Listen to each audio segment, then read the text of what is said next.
Hey gang, Coach D. Happy December to you. Hope you and your family are enjoying the holidays. Here's the deal. This is going to be the first part of a couple programs I'm going to provide for you guys each month. So December, January, February, March, and April. Okay, we're going to progress. I'm just going to give you guys 4 to 5 different exercises that you can do to help you with winter riding. It's going to help with skiing for sure, and it's also going to help prep for 2020 season, of course, which is most important to us all as it begins to get warmer here in the northern hemisphere. Even if you're in the southern hemisphere, these will help you if you go and hit the gym during your warm season. So I've got 5 for you today. Excuse me, got a little thing going on, so forgive me. And I've got a lot of things for the dynamic application of stability and maximum range of motion for the hip and the shoulder blade. Okay, hip hinge obviously really important and crucial to create power through the pedals, but also be a distribution center to create a nice stable pelvis and spine so that our shoulder blades and arms can work effectively as we're attached to our bike via handlebars and grips, right? So we've got that. Supine lateral ball roll number 1. We're going to do a multi-directional lunge number 2. We're going to do a Swiss ball single arm press with a reach. And we're going to do a single leg squat and some shoulder burners with some Y's, T's, L's, W's.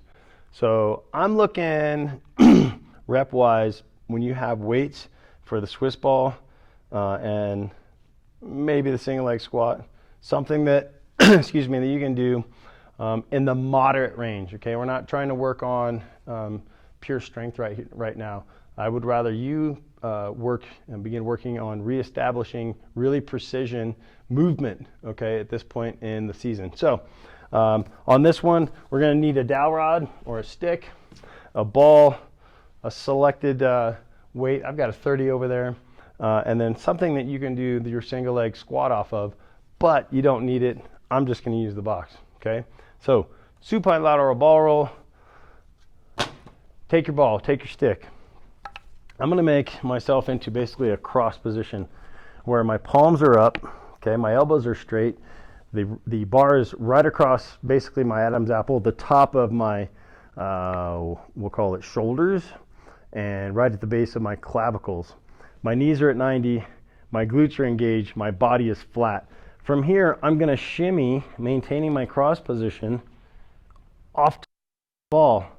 This is super active. This is super active, okay? Head is still neutral. I move to the other side. I still maintain my cross position. Here's what most people do. They go from, here, I'll show you this way. They go from here and they do this.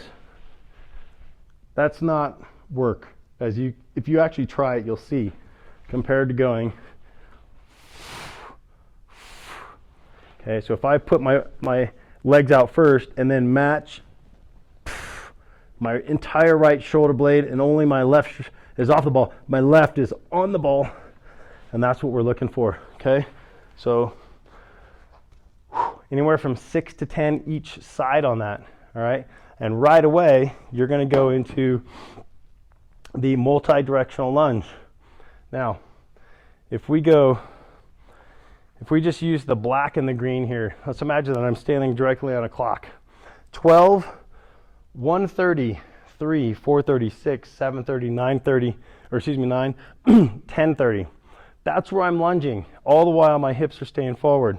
Okay, so I'm going good lunge, kneecap over the second toe, essentially close to a 90-degree position. If you're able to do it, I don't care if we get short. If your heel's down, it doesn't matter if your knee goes forward. It just doesn't. We're activating then dorsiflexion. 1:30, I'm square still.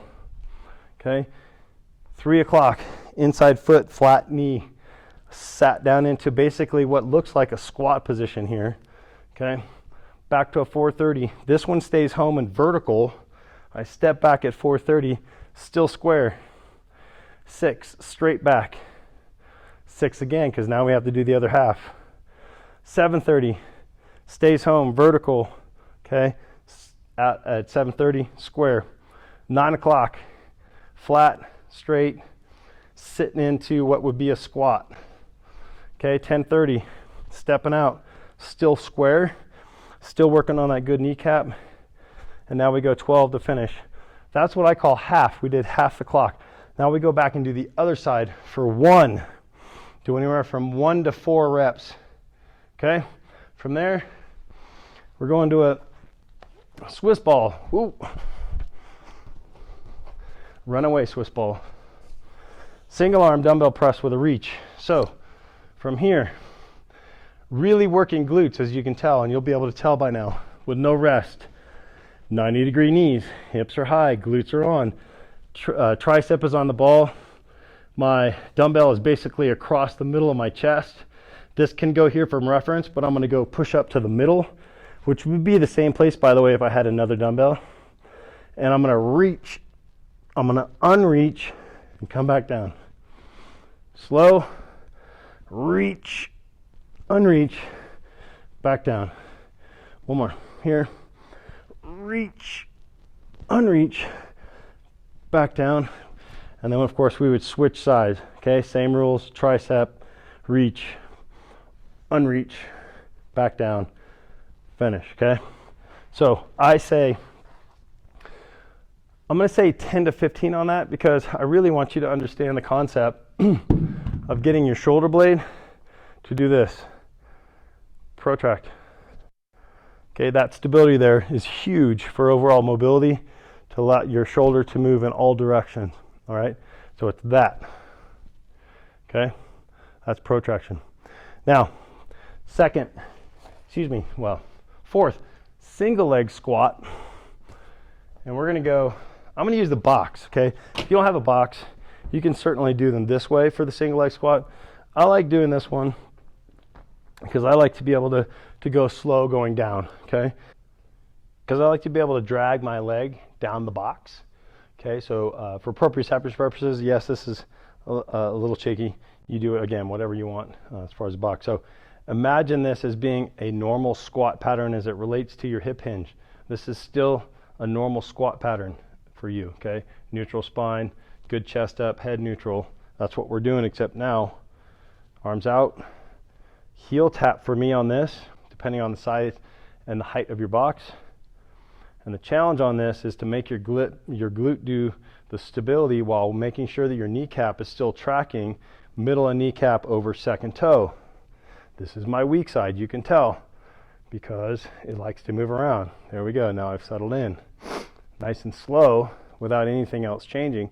Now I got a ton of quad work going. I got a glute going on. Now, if you are weak on either side of your quad, you can actually tie a band off to something else over here, and that band's pulling you this direction. It's going to make your glute work more, okay? And so, awesome. Do that side. Of course, you need to do the same thing on the other side. I would even suggest spending a little more time on that weaker side, okay? So, single leg squats essentially. So let's do Y's, T's, L's, W's.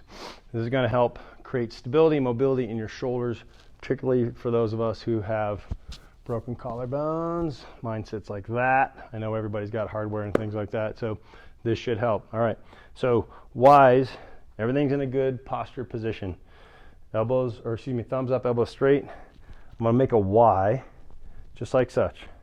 Think about your shoulder girdle is lifting your arms, your lever arms, which is like a drawbridge, okay?